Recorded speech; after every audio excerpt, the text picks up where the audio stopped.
You've been told your whole life that you think and then you act, that your mind makes decisions and your body follows. It feels true because that's how it appears. A thought shows up, you move, you speak, you react. So it seems like you are in control. But watch closely. The next time something startles you, pay attention to what actually happens. Your heart doesn't wait. It jumps, your chest tightens, your breath shortens. Your body shifts before you have time to think anything at all. And only after that, a thought appears. A thought that tells you, I'm scared. So what happened? Did you think fear into your body? Or did your body enter a state and your mind was just catching up? Because if the body moves first, then your thoughts might not be decisions. They might be explanations. And this isn't just fear. Think about it. That feeling when something is off, but you can't explain why. That instant tension in a room before anyone says a word. That pull towards something that doesn't make logical sense, but still feels right anyway. Where does that come from? Because it doesn't start as a thought. It starts as a signal, a shift in your system, something your body registers before your mind has language for it. And then the mind arrives to make sense of it. So maybe your brain isn't leading the experience, maybe it's interpreting it. And if that's true, then the version of reality you're experiencing right now might not be something you choose. It might be something your system is already shaping before you even know it's happening. If your body can move before your thoughts, then something important changes, because it means your brain is not starting the process, it's confirming it. Think about what your brain actually does. It takes information, signals from your body, signals from your environment, patterns from your past, and it tries to answer one question. What's going on right now? Not in a philosophical sense, a survival sense. What matters? What's safe? What needs attention? And it answers that as fast as possible. But here's the part most people never see. The brain doesn't wait for the right information. It builds a model, a prediction, version of reality that feels stable enough to act inside. And once that model is built, you don't question it, you experience it. So what feels like reality is actually your brain's best guess based on the signals it's receiving. And those signals are not neutral. They're coming from a system that's already in a state. If your body is tense, the signals are different. If your body is calm, the signals, again, are different. If your system is overwhelmed, the signals are different. So the model your brain builds changes. Not because reality changed, but because the input changed. And your brain can only process what it's given. So now look at it differently. When you say, I think this situation is bad, is that really a thought? Or is it the brain making sense of a system that already feels unstable? When you say, this feels right, did logic decide that?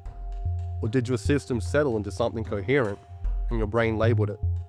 Because if the brain is a processor, then it doesn't decide reality. It explains the version of reality your system can stabilize.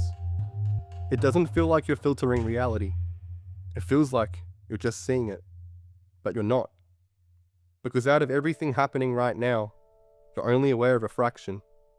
A few sounds, a few details, a few thoughts, and everything else, ignored, filtered out.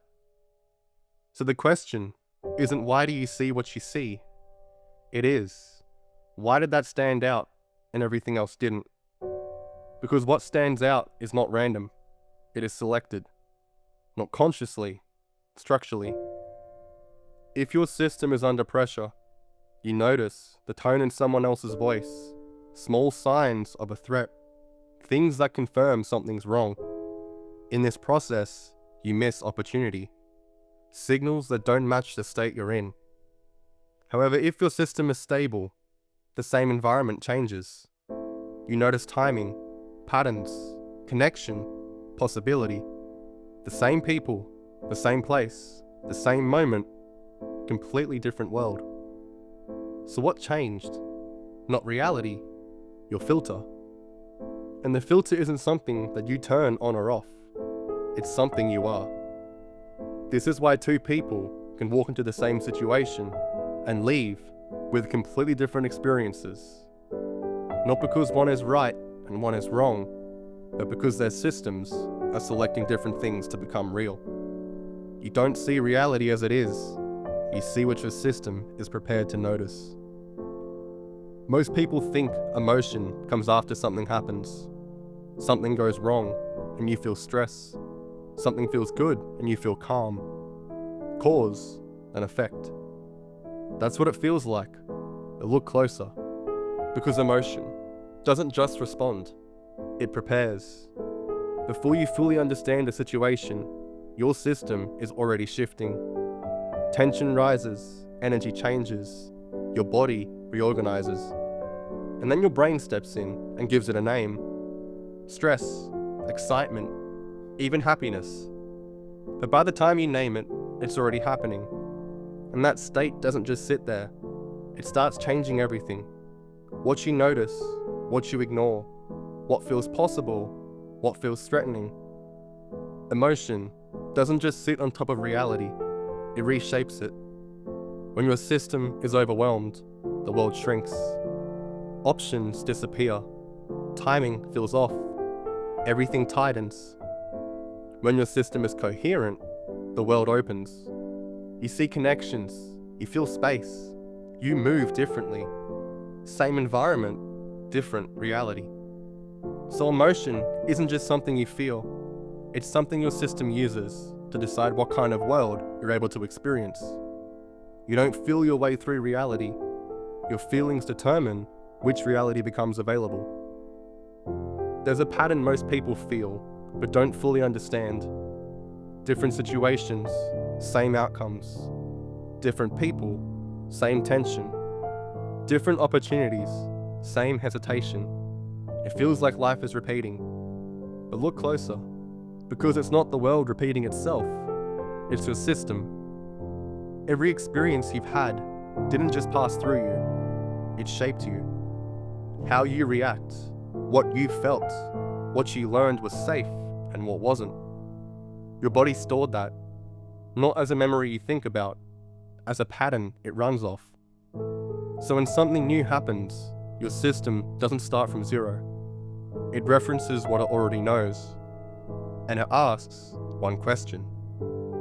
How did we survive this before? Then it does the same thing. Same reaction, same tension, same decision, even if the situation is different. And because the reaction is the same, the outcome feels familiar. So it feels like this always happens to me. But what's really happening is your system is recreating the conditions it already understands.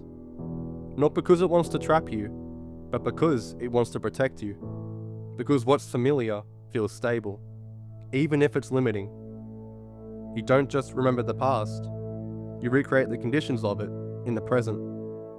It doesn't matter how much your environment changes.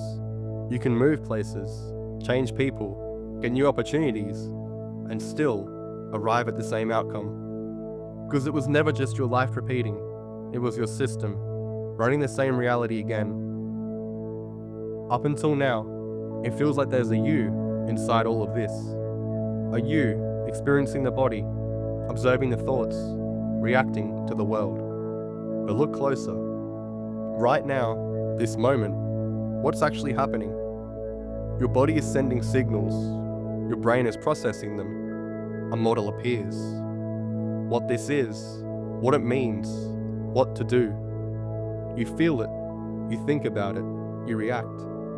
And that reaction feeds back into your system, changing the next moment, again and again and again. So where are you in that? Point to it. Is it the thought, the feeling, the reaction, the memory? Because each of those is part of the process. There isn't a moment where the system stops, so that you can step outside and decide. It's continuous, which means there is no version of you standing outside the loop, controlling it. You are the loop. The signals, the processing, the reaction, the feedback, all of it. And what you call you is part of that loop that becomes aware just enough to feel like it's in control. Not completely, just enough to narrate it. So when you say, I chose this, did you? Or did the system arrive there and your awareness followed it closely enough to claim it? This isn't about losing control, it's about seeing clearly. Because if there is no observer outside the loop, then everything you experience is the loop interacting with itself. And what you call your life is that interaction stabilized, moment by moment. If everything you experience comes through this system, is shaped by this system, and is stabilized by this system, then something deeper is true. You have never experienced reality, not directly, not once, only the result. Everything you see, everything you feel, everything you believe is happening has already passed through your body, your state, your memory, your patterns, your interpretation before it becomes real to you. So what you call the world is not simply what's there, it's what your system is able to produce as experience. And here's where it becomes clear. If your system changes, your reality changes. Not because the world itself shifted, but because what you can hold expanded. If your system is unstable, your world narrows. If your system is coherent, your world opens. Same environment, different reality. So the question was never, what is real? Because whatever is real, we'll only ever know it through this system. The real question is what has to be true about your system for this to be the version of reality that you experience. Because until that changes, your world can change around you without ever actually changing.